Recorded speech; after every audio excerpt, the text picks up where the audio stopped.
देखो इसमें टॉपिक है मंकी कंसेप्ट।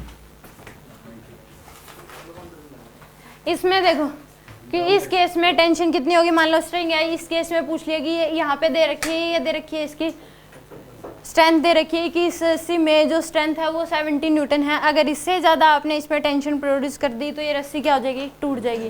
सेम इसमें इसकी ब्रेकिंग स्ट्रेंथ दे रखी है कितनी, 50 न्यूटन। इससे ज़्यादा अगर टेंशन करी तो ये क्या हो जाएगी, ये भी टूट जाएगी। तो इस केस में हम टेंशन कैसे निकालें, मंकी यानी कि मंकी कंसेप्ट इसका नाम है, यानी कि मंकी और रस्सी दे देगा और टेंशन पूछ लेगा आपसे, ठीक है। तो इस टाइप के इन क्वेश्चंस को करने के लिए मैं 4 केसेस उतारी हूँ, उनको ध्यान से सेट कर लो, उसी टाइप के क्वेश्चन आते हैं। मान लो कि ये दे दिया कि यहाँ से ये स्ट्रिंग क्या है, फिक्स है, ये क्या दे रखी है आपको, मासलेस स्ट्रिंग है, ये क्या है, फिक्स है यहाँ पे, और एक मंकी है जो कोई इसको पकड़े हुए क्या है, रेस्ट में है, बस पकड़ रखा है, यही का यही है, ठीक है। ये मंकी इसने क्या कर रखा है, इस रस्सी को पकड़ रखा है और रेस्ट में है, बस पकड़ ही रखा है, ना ऊपर जा रहा है ना नीचे आ रहा है, यही का यही है। तो इस केस में अगर टेंशन पूछ लिया तो किसके इक्वल है, इसका मास मान लो क्या है, m है, तो इस स्ट्रिंग में जो टेंशन होगी वो T equal to M A के इक्वल आ जाएगी, सॉरी mg के इक्वल, T इक्वल टू क्या आ जाएगी, mg के इक्वल। अगर एक स्ट्रिंग है और मंकी ने बस इस स्ट्रिंग को पकड़ रखा है, रेस्ट में है, ना ऊपर जा रहा है ना नीचे आ रहा, तो उस केस में टेंशन जो होगी वो किसके इक्वल आ जाएगी, mg के इक्वल। तो इस पूरी स्ट्रिंग में जो टेंशन होगी वो किसके इक्वल आएगी, mg के इक्वल। एफबीडी इफेक्ट बना के भी निकाल सकते हो, इस मंकी की एफबीडी बना लो, ऊपर T लगेगा नीचे mg लगेगा, एक्सेलेरेशन 0, तो T इक्वल टू क्या आ जाएगा इसमें, mg के इक्वल। ये था केस नंबर फर्स्ट।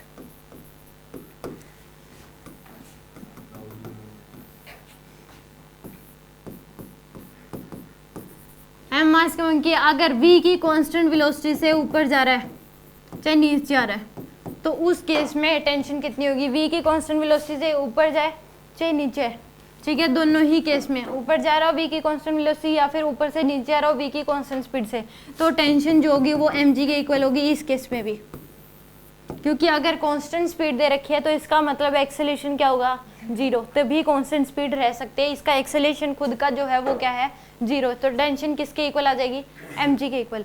2 केसेस है, अगर मंकी ने स्ट्रिंग को पकड़ रखा है और रेस्ट में है तो टेंशन किसके इक्वल आएगी, mg के इक्वल, और v की कांस्टेंट स्पीड से या तो ऊपर जा रहा है या फिर नीचे आ रहा है, तो उस केस में भी टेंशन किसके इक्वल होगी, mg के इक्वल, ठीक है।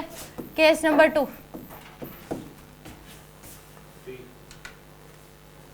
वैसे जी क्या होता है यहाँ पे, क्योंकि सुबह फोर्स बता रहे थे इसको।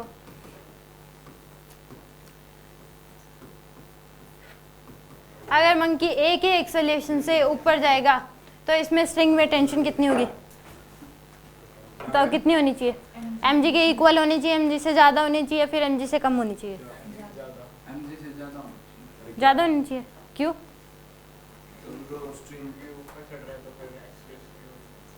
ऊपर जा रहा है, ए के एक्सेलरेशन से ऊपर जा रहा है, तो इसके एफबीडी इफेक्ट बना लो, तो इस केस में जो T आएगी वो आएगी mg प्लस में ma के इक्वल, mg से ज़्यादा होगी, ठीक है। अगर मंकी जो है ए के एक्सेलरेशन से ऊपर जा रहा है रोप को पकड़ के, तो उस केस में जो टेंशन होगी वो mg से ज़्यादा होगी, और कितनी ज़्यादा होगी, जितना उसका एक्सेलरेशन है इनटू में जितना उसका मास है उससे ज़्यादा होगी, यानी कि T इक्वल टू आएगी mg प्लस ma। ये कहाँ से है ये देख लो, इसकी एफबीडी बना लो मंकी की, ऊपर क्या लग रहा है इसमें T, नीचे क्या लगेगा इसके ऊपर mg, इफेक्ट में एक्सेलरेशन दिखाओगे ऊपर की तरफ a का, तो T बड़ा होगा mg से, तो T minus mg equal to क्या हो जाएगा, ma के इक्वल, तो T इक्वल टू क्या आ जाएगा, ma प्लस mg या फिर mg प्लस ma, दोनों हम किस कुछ बोल सकते हो। ये उस क्वेश्चन में भी था वो टेस्ट वाला पूछा था, अभी शाम को उसमें भी लगा, वो तो एफबीडी इफेक्ट है, उसमें तो एक्सेलरेशन दे ही रखा है, स्ट्रिंग उसमें भी फिक्स कर रखा था। आपने जो क्वेश्चन पूछा था उसमें सेम था कि एलिवेटर है, यहाँ पे एक ब्लॉक लगा दिया और ऐसे, तो इस केस में ये ऊपर की तरफ जा रहा है 2 मीटर पर सेकंड स्क्वायर के एक्सेलरेशन से, तो इस केस में कितनी इसकी टेंशन कितनी होगी वो पूछा गया, वो तो एलिवेटर का केस दे दिया आपको, कोई ना, तो उसमें ये नहीं लग, हाँ यही लग रहा है उसमें भी। आगे समझिए केस नंबर 4, अगर ए के एक्सेलरेशन से नीचे आ रहा है मंकी, तो उस केस में टेंशन mg से ज़्यादा होगी, mg से कम होगी, या mg के इक्वल ही होगी, कम होगी, तो इसमें कितनी कम हो जाएगी, T इक्वल टू आ जाएगा mg माइनस ma, इतनी होगी, ठीक है। एनी डाउट, इसको भी mg प्लस एम ही कर लो, याद रहेगा, या फिर M A plus M G और इसमें M A minus M G, दोनों में से कुछ। इसके एबिड इफेक्ट बना लो। इसमें क्या आएगी, नीचे के ऊपर की तरफ टेंशन नीचे एम जी और एक्सेलेरेशन क्या होगा नीचे की तरफ ए का।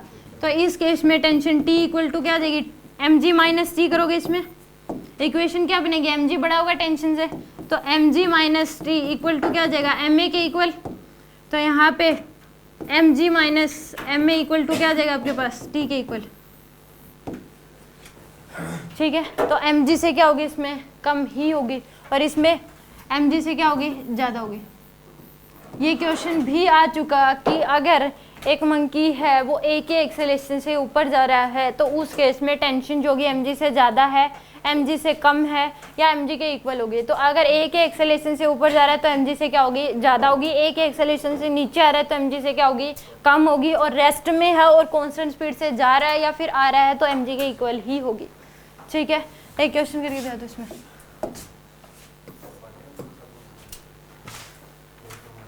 इसमें टेंशन बतानी है आपको। यहाँ पे tension between ceiling and 10 kg, यानी कि यहाँ पे टेंशन बतानी है और दूसरी यहाँ पे टेंशन बतानी है।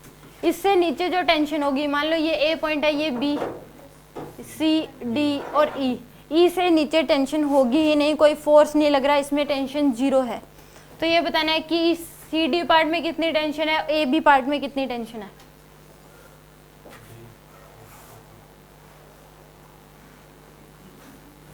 ये मंकी ऊपर की तरफ जा रहा है 2 मीटर पर सेकंड के स्क्वायर के एक्सेलरेशन से और ये नीचे आ रहा है 1 मीटर पर सेकंड स्क्वायर के एक्सेलरेशन से 90।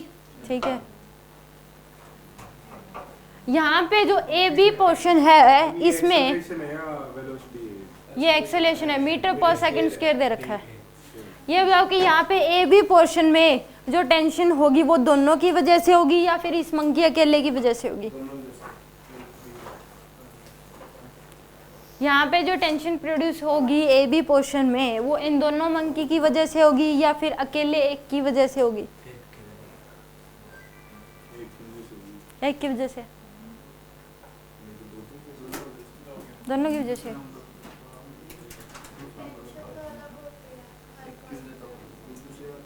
मासले सही है,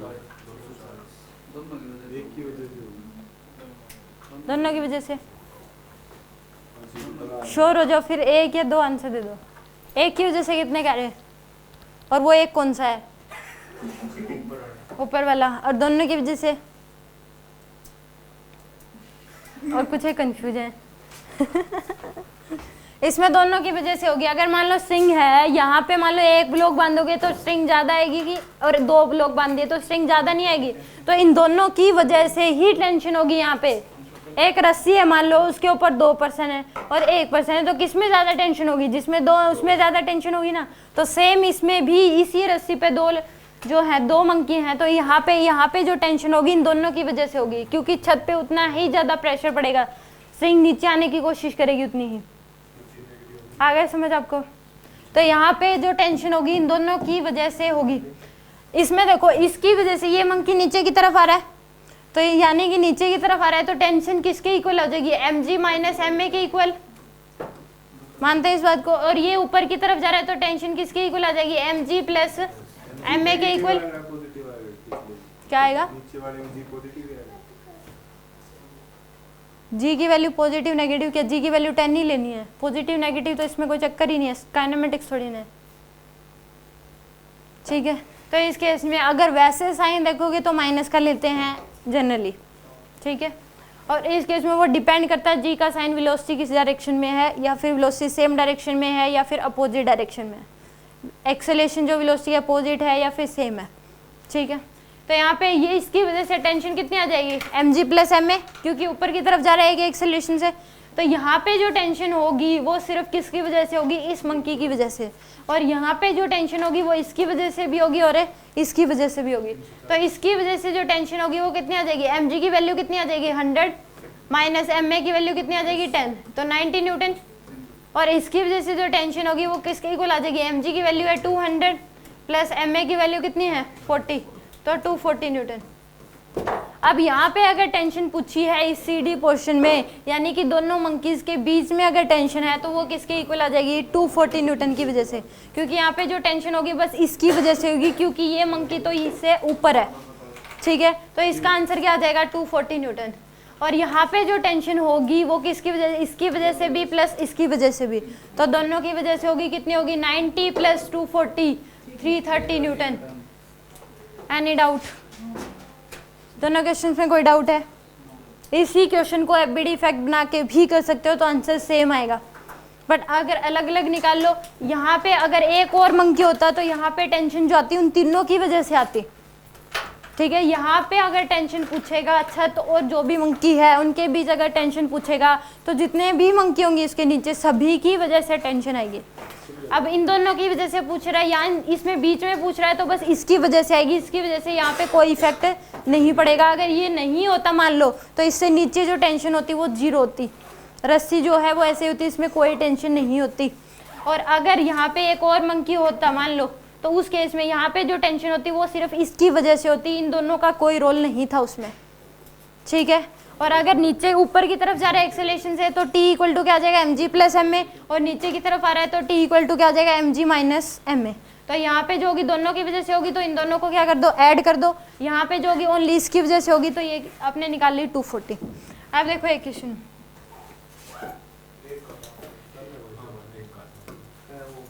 इसमें देखो मान लो कि आपको ये दे दिया,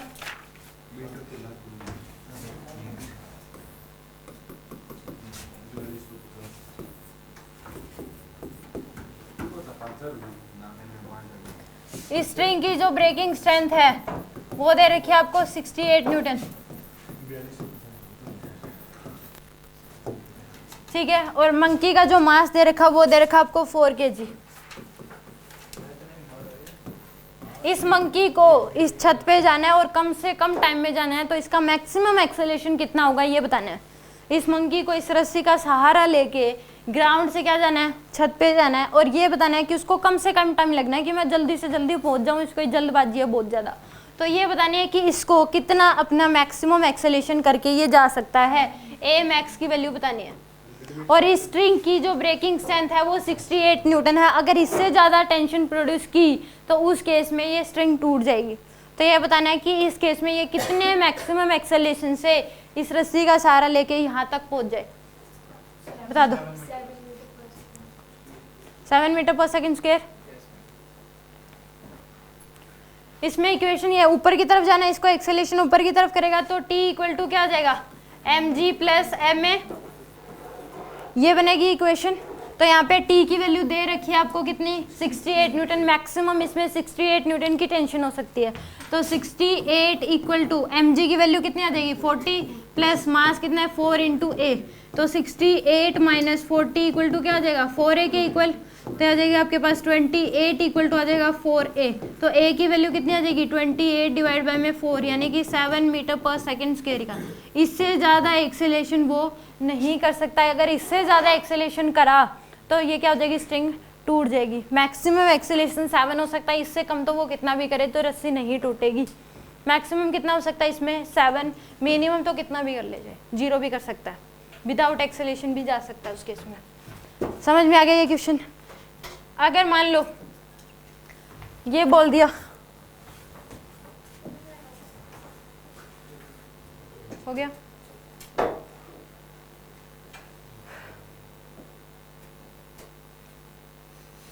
इसमें एक क्वेश्चन होता था,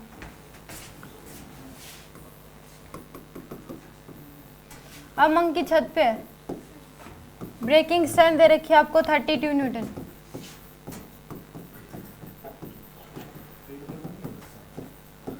इसका मास 4 kg है। अब बताना है कि मिनिमम एक्सेलरेशन कितना हो, इसको नीचे आना है और रस्सी का सहारा लेके ही नीचे आना है। इसको डर लग रहा है बहुत ज़्यादा, अगर ये ऐसे कूदा तो इसको चोट लगेगी। इसको स्ट्रिंग अगर इसकी ब्रेकिंग स्ट्रेंथ भी कितनी दे दी, 32 न्यूटन। जैसे ही इसने मान लो पकड़ा भी तो भी रस्सी क्या हो जाएगी, टूट जाएगी, टूटेगी, क्योंकि इसका ये पकड़ता ही कितना लगेगा, इसमें टेंशन कितनी आ जाएगी, mg के इक्वल, क्योंकि मास कितना है इसका 4 mg के इक्वल टेंशन आ जाएगी। तो इस केस में ये बताना है कि कितने मिनिमम एक्सेलरेशन से नीचे आए, और इसको रस्सी का सहारा लेके ही आना है, डायरेक्ट कूदना भी नहीं है। तो इसमें ए मिनिमम बता दो कितना होगा, 2 मीटर पर सेकंड स्क्वायर। क्वेश्चन समझ आ गया?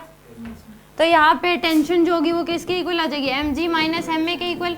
तो t की वैल्यू कितनी दे रखी है आपको 32, mg की वैल्यू कितनी आ जाएगी 40 माइनस 4a, तो 32 ma माइनस mg होता है,